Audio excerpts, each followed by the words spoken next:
Piali, Neno toca Lilica el sol ha alcanzado su cenit y nosotros hemos llegado a la sexta casilla de la 12ª trecena. El tonali chicuase atl, 6 agua. Como acompañante del número 6 tenemos a Mictantecutli, que también es el señor de la noche. Viene acompañado de Chicuatli la lechuza. Recuerden que Mictantecutli es el señor del Mictlán, el que resguarda los saberes sagrados y los huesos de las antiguas humanidades. Quiero hacer una fe de ratas porque ayer dije que el señor de la noche era Mictantecutli y no, ayer fue Sinteot. Así que hoy, para reparar el daño hecho a Sinteot por no mencionarlo, lo voy a mencionar en el relato que he preparado para ustedes. Nuestro señor de la noche y señor del numeral, Mictantecutli. En el signo Atl tenemos a Xutecutli, el fuego. Fíjense que el agua y el fuego son dos elementos importantes y alquímicos, porque sabemos que a través de ellos se genera la vida. Ciertamente nosotros nos gestamos en un vientre materno lleno de agua, pero con el calor de nuestra madre, con su tona. Y cuando ponemos a cocer los alimentos, igual está una olla de barro, normalmente se usaban así, con agua y fuego, y estamos haciendo un proceso alquímico, una magia divina se genera ahí. Bueno, pues este señor Xutecutli hoy está acompañando a Atl. Nosotros tenemos que ser como el agua, tomar la forma del recipiente que nos contiene, es decir, fluir en la vida. Y qué mejor manera de sentirse en un renacimiento pleno que ir al temazcal o al vapor, porque ahí estamos precisamente con estos dos elementos unidos, viviendo, sintiendo la transformación de nuestro ser. ¿A poco no cuando se lavan el cuerpo ahí en el temazcal y sienten cómo se desprende esa piel? Pues uno registra, me estoy quitando todo aquello que me limita, programaciones limitantes, miedos, todo lo que no funciona se queda ahí y nosotros salimos renacidos. Por eso es muy importante ir al temazcal y sobre todo la forma en que vamos, la espiritualidad que ponemos y la ritualidad que hacemos. Y bueno, pues entonces ya vamos al relato y dice así: Misterios del temazcal. Yali baja corriendo de la lancha. Se le hace tarde. Seguro que la abuela Ayawit ya estará trajinando en la cocina. Acalorada por la carrera, se detiene en el pozo de la entrada de la casa y se lava la cara. Llena el cubo y riega las hortensias y los tulipanes. Al fondo, escucha a la anciana hurgando entre los trastes. Como es costumbre, la saluda con un beso en la frente y le ayuda a sacar los frijoles que coloca sobre la mesa. Con sus manos largas, delgadas y arrugadas por los años vividos, Ayawit, cuyos ojos se han ido cubriendo de un velo blanco, limpia los frijoles, que distingue de las piedras con facilidad, pues ha hecho la misma tarea infinidad de veces.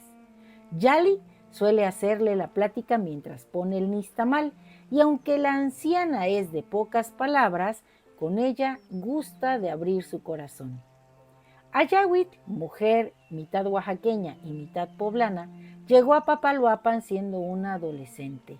Su madre era de la Sierra Norte de Oaxaca, de Santa Cruz de Petotutla, y su padre de San Mateo Osolco, Puebla. Con su padre vino a trabajar en los cultivos de plátano. Fue entonces cuando él conoció al padre de Yashkin, quien también era oaxaqueño. Al ser tan amigos, sus padres se les arreglaron para casarlos y juntos hicieron familia y se arraigaron a esta tierra regada por la gran serpiente de las mariposas. A sus 85 años era una mujer fuerte y muy lúcida que se entretenía con sus sembradíos detrás de la casa. Cuando alguno de sus hijos le sugería operarse la vista, ella respondía: la fuerza del hombre tiene un origen divino. El sustento de Chicomecoatl, el maíz, nos hizo tener el hueso, nos hizo tener la carne. Mi cuerpo habla de quién soy y de dónde vengo. En mis ojos se ha de instalar el bosque de neblina donde creció mi madre. Y si mis pies me sostienen con fuerza todavía, es porque he comido desde niña senyawitl, maíz azul, así que con un ojo me basta. Un día que Yali andaba trajinando en el cuarto de la abuela, encontró una cajita de madera con una pipa grabada en la tapa y una bolsa de nequén adentro. Cuando preguntó sobre el origen de tan bonito estuche, la abuela Ayawit le miró con el brillo del ojo bueno que no tenía neblina, con un amor tierno, y le dijo: en esta bolsita mi abuela me dio mis hijos de Senyawit y me hizo prometer que a donde fuera yo debía mostrar la grandeza de él, que nunca dejara de sembrar, que eran mi mayor tesoro y responsabilidad. Cuando mi padre me trajo a vivir aquí, ellos vinieron conmigo y yo los sembré junto al jacal. Luego los compartimos con los vecinos. Por eso aquí hay maíz azul, cada vez menos, pues este maíz es muy delicado y requiere mucho amor y cuidado en el cultivo, sobre todo de las mujeres, pues es herencia de 3 diosas. Mi abuela me contó que le contó su abuela y a esta también su abuela, es decir, que es una historia muy antigua, mijita, que un día, en un tiempo de desolación, llegaron a San Mateo Osolco 3 mujeres descalzas. Una era muy tonada, colorada, joven y hermosa, de cabellos dorados.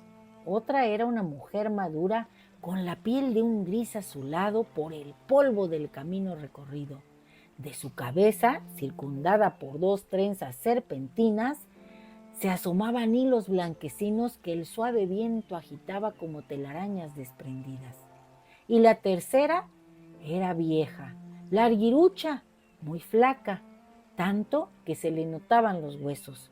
Traía la cabeza y parte del rostro envueltos en un rebozo blanco y cargaba un morral con una pipa y tabaco. Ese día, Sácil, la curandera, afanosamente regaba sus lilas florecidas a lo largo de su casa, que era la primera a la entrada del pueblo. En su tierra toda semilla crecía y en su temazcal todo corazón roto encontraba remedio. Todo caminante recibía de ella una gran sonrisa.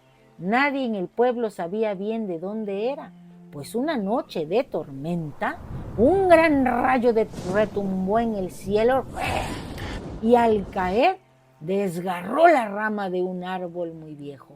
Toda la gente corrió a ver qué pasaba y luego del rayo y el crujir de la rama al caer se prendió un fuego. Poco después, una vibración extraña invadió a los lugareños, que llenos de curiosidad se hicieron al camino.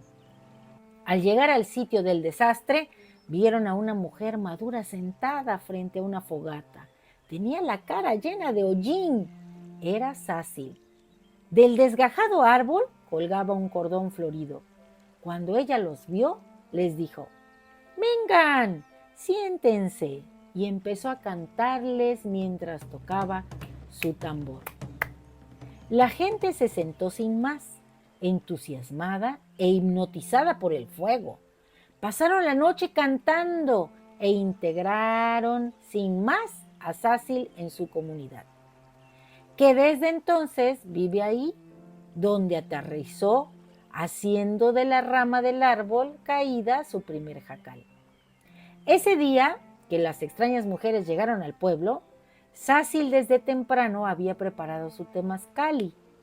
Al ver a las 3 forasteras, les ofreció un baño caliente. De noche, un jovenzuelo inquieto que solía ayudar a Sácil en las labores de su parcela, corrió al pueblo a contar sobre estas 3 extrañas mujeres. La hermosa y joven mujer, que parecía sin lugar a dudas venir de otro mundo, aceptó rápidamente el ofrecimiento de Sácil, y las otras 2 no tuvieron más que seguirla. El cuerpo de la anciana era blanco y olía a tabaco del más fino. El de la joven y la otra mujer eran más ígneos que el fuego, y el agua al contacto de su piel olvidaba su recuerdo de haber sido hielo alguna vez cuando estuvo en la nube. se evaporaba al instante, creando un cielo dentro del temazcal que desprendía un perfume dulce y embriagante como el de las lilas. El aroma atrajo a toda la gente, que volvió a sentir la misma vibración divina en sus corazones de cuando arribó Sácil. Al llegar, se sentaron alrededor del temazcal, en espera de ver salir de él aquellas forasteras que sentían no solo en sus corazones, sino en sus pensamientos, en sus entrañas y hasta en los huesos. Cuando dejó de salir el vapor, salió Sácil, tonada, roja, cubierta de gotas de agua en el cuerpo y con grandes mazorcas carnosas, azules, casi moradas, acunadas en su huipil blanco, diciendo: aquí está la hermosa mujer joven, ella estaba hecha de maíz. Algunos incrédulos miraron al interior del temazcal. Este estaba lleno de mazorcas de maíz azul, de Senyahuitl. ¿Y las otras mujeres?, preguntó Tenoch. Se han ido, Tenoch. Todas eran divinas, respondió Sácil. Desde entonces crece maíz azul en los campos y los hombres de San Mateo Solco se hicieron más fuertes, sanos y sabios gracias al cultivo de Senyahuitl. Para cuando la abuela Ayahui terminó su historia, Yali estaba tan emocionada que el agua se hizo en sus ojos y el fuego en su corazón. Ahora, cada vez que pone a cocer maíz azul para hacer atole en la olla de barro, recuerda que el agua, el fuego y la tierra son los que le dan al Senyahuitl la magia para que el cuerpo se nutra de lo divino. Bueno, pues yo espero que les haya gustado este relato y ahora viene nuestro conjuro en forma de, pues en esta forma que a mí me gusta, así tipo verso. Y dice así: hoy yo mismo soy Chicuase Atl, agua que murmura en el cielo de la tierra, susurro eterno que recuerda el ritmo sagrado de la naturaleza. Fluyo como el río, con la memoria perfecta de mis ancestros, sabia en mi avance y en mi retroceso, como serpientes dulces que se deslizan buscando la unidad de donde todo ha emergido. Soy el agua entretejida con el fuego de mi espíritu, Atla Chinoli, la danza de lo que purifica y renueva, la fuerza motriz que atraviesa el Mictlán, donde la muerte y la vida se entrelazan, donde todo se vuelve vibración, fertilidad que abraza la tierra, rejuveneciendo cada rincón. Soy el eco de las montañas, la lágrima del cielo en su llanto, la risa del sol que se refleja en mi ser. Hoy, en este instante, me reconozco fluyendo entre lo eterno y lo efímero, celebrando la vida en cada gota que cae, en cada fuego que arde, en cada abrazo de la tierra. Bueno, pues yo los invito que esta noche, mañana o durante esta trecena vayan al temazcal o vayan al vapor, vayan a revivir historias, a transformar su corazón y cuando vuelvan a casa beban un atole de maíz y cada vez que se lleven a la boca un taco con tortilla azul, con tortilla de Senyahuitl, recuerden estas palabras: la fuerza vital del hombre tiene un origen divino. El Senyahuitl nos hace tener el hueso, nos hace tener la carne. Un placer compartir. Si te ha gustado esta lectura, dame un like. Recuerda, suscríbete a mi canal en YouTube, Lili Caltonac, porque Lili Caltonac no te abandona. ¡Timota!